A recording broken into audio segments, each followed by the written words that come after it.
Hey, feature fans! I gotta admit, I like RWBY Volume 9. Though it's only the first episode and don't ask how I watched it. Trust me, I can't tell you why for clearly legal reasons, but after watching it, I have high prospects for this volume. It looks nice, it sounds nice. Sure, it was a nice slow start to previous to what happened. I like the beginning part of it where they give us Ruby's perspective on how shit went down before she fell. I think the only thing I skipped was just a little bit of the beginning because the rest of it was just like the preview they showed us before. So I instantly just hop in when the preview ended. I'm not going to really spoil a lot. I'm just going to give my thoughts here and about it. But I'm hoping that Volume 9 is going to take itself seriously in terms of we had 2 years to work on this. I'm hoping that we'll all get this resoluted nice and simple. No lingering questions, no open-end plot holes, no bullshit. I want Team RWBY plus Jean and Neo to go to Wonderlands and then come out. And yes, I've been saying Wonderlands a lot, but I'm literally marking this as RWBY Wonderlands as an homage to Tiny Tina's Wonderlands. It's a cute little reference for me, but I'm hoping this is good because I can tell this is going to be heavily focused, including the intro. This is going to be a Jean, RWBY, Neo kind of thing. Jean, I could tell this is going to be important to him, and going by what people are thinking about, I'm praying that they don't kill Jean in Volume 9 and Wonderland. I hope they don't kill him. I'm praying it. He had the mercy kill Penny, for God's sakes. They can't kill this man. He didn't even do anything wrong. You know, I'm hoping at the very least he's gonna probably erase his name, erase his past, start with a clean slate or something, or someone's gonna gaslight him and brainwash him, hacking into his vulnerability and then make him the perfect soldier to be a man with no fear, with no weaknesses, to always basically just be like a mini Ironwood in a way.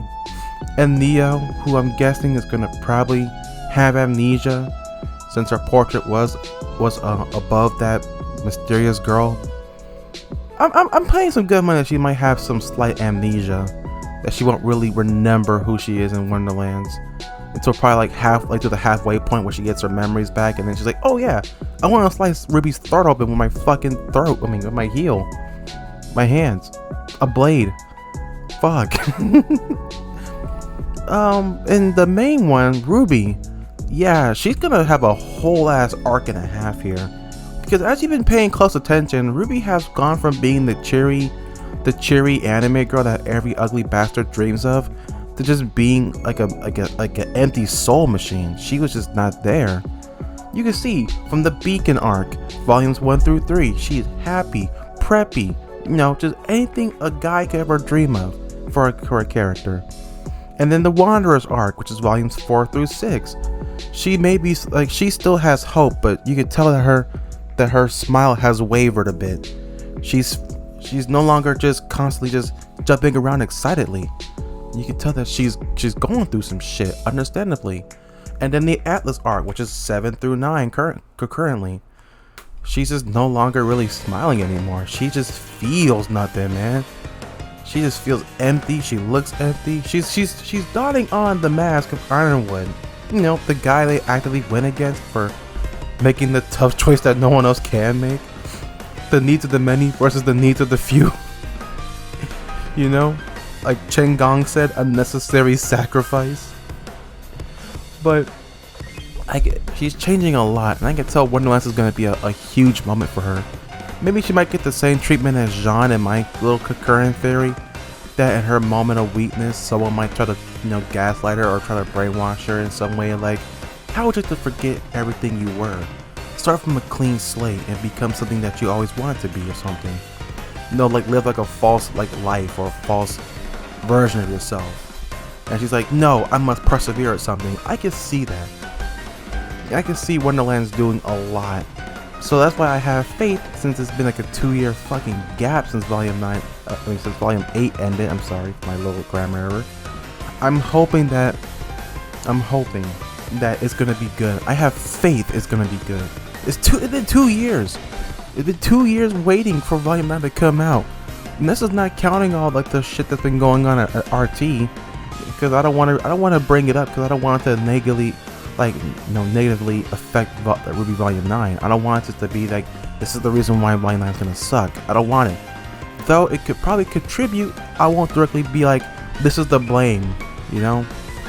Cause I can believe that a product could stand outside of the place it was created from, you know? But I'm hoping and praying that Volume 9 is gonna be good. From the first episode, I could tell this is gonna be a good experience. This is me not being like Murder the Bird, like meat munching on RWBY. This is just me being like, after like 8 volumes of just highs and lows, and honestly some of them were just like the very lows. The Atlas arc. I'm hoping that we can finally wrap up the Atlas arc definitively with Volume 9 and and feel satisfied.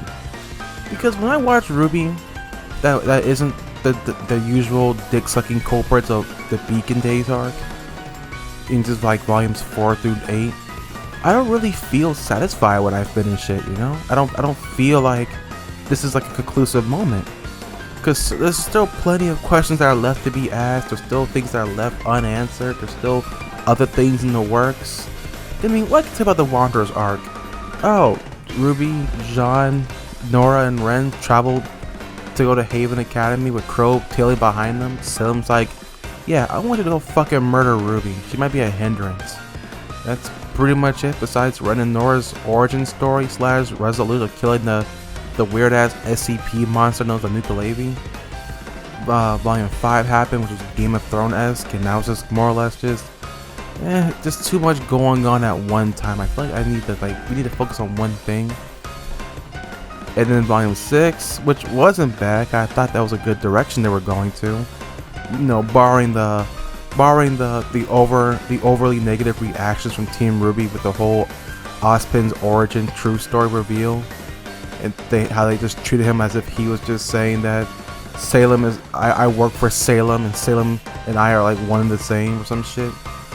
And you know how they treated Ozpin so dirty, even though he clearly is in the right. He's understandably in the right when it comes to the situation. I mean, how can you openly tell someone that you're fighting against his ex-wife, the mother of his children, a chick who is practically immortal, who could kill them all if she so ever desires it? You know, but that's neither here or there. And then you got what, the Argus arc, Atlas, Adam. I think I already vented my frustrations with the whole Adam thing, but let me just reiterate, Adam is wasted potential. And no, I'm not the guy who's like, oh, Adam, he could have been a great character. After taking time to reflect, I could just see only as he was wasted potential. Him and the White Fang overall were just wasted potential. They're supposed to be this radical terrorist organization, but they don't really play no roles past the Beacon arc. So it's just kind of like, what the fuck is the point of the White Fang? Which I'm kind of sad that they written out. I feel like that could have played a huge part in fucking during the Atlas storyline. That could have played a part in like Mantle, because it was Faunus based a little bit. Hell, Adam could have survived just to be in Atlas, just for like a final showdown of Falling City. He could have been there. This is why I had like a redirect of Adam not pursuing Blake or Yang anymore, but just simply going after the Shnees, the very people who gave him the brand of sacrifice on his face. But again, that's neither here or there. And then you got like the Atlas arc, which started out okay.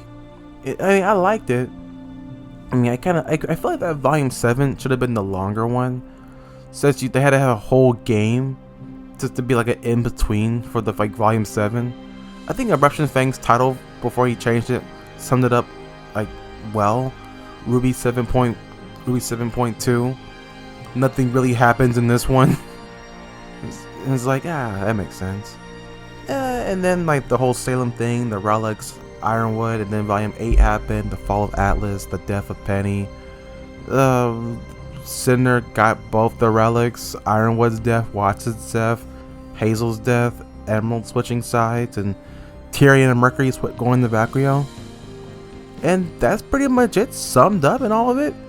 So now with Volume 9 out, and me just at this point either burn out for the same RWBY schlock, or just honestly delusional at this point, I'm only hoping that Volume 9 will be good. I'm praying that now that we're down to just 6 characters, RWBY as a show could breathe and not trying to balance the plot with like, okay, who's gonna be here and who's gonna be here. Now it's just Team RWBY plus Jean and Neo. They will have full time to work on them to finally truly flesh them out in terms of writing, in terms of character, you know, especially with RWBY. I'm hoping in this autumn they don't fumble the bag and ruin RWBY, Jean, and Neo. I'm hoping they don't. They're gonna play an important role in this in Wonderlands, so I'm praying that they don't fuck it up for somehow. I think my only question so far is, are they gonna show what's gonna happen? Are they gonna show anything outside of Wonderlands? Are they gonna show B Team fighting in Valkyria right now against like the Horde and the Sandstorm? Cause I'm just gonna just simply say I hope they do. If not, they're gonna probably come back to like a massacre. I want two things: either they're fighting off the Horde in like some throwaway scene, or Team RWBY's gonna come back to a massacre of like innocents, like a bunch of innocents. You got like the dead, sick, like the sick, the weak, and the aristocrats who didn't have, who hasn't even with a weapon in their life be killed off in this fucking, you know, endless slaughterhouse.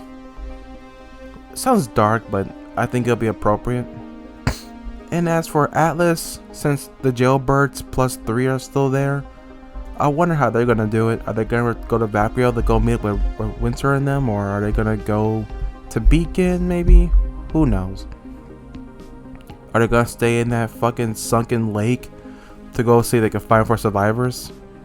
Which honestly, for me, is gonna prompt them finding Ironwood and Watts alive somehow. Which I could believe. I want more than ever. But you know, we'll wait and see. That's gonna be it, really. That's kind of like I'm out of juice thinking about this. It's at 12 minutes anyway. But if you have seen Volume 9 Episode 1, what do you think about it? Do you have any different opinions or thoughts about it? Do you wish something could be different, or do you have any possible fan theories you have to discuss? Drop it in the comments. I have been your lovely host with the most, and until then, I bid you adieu.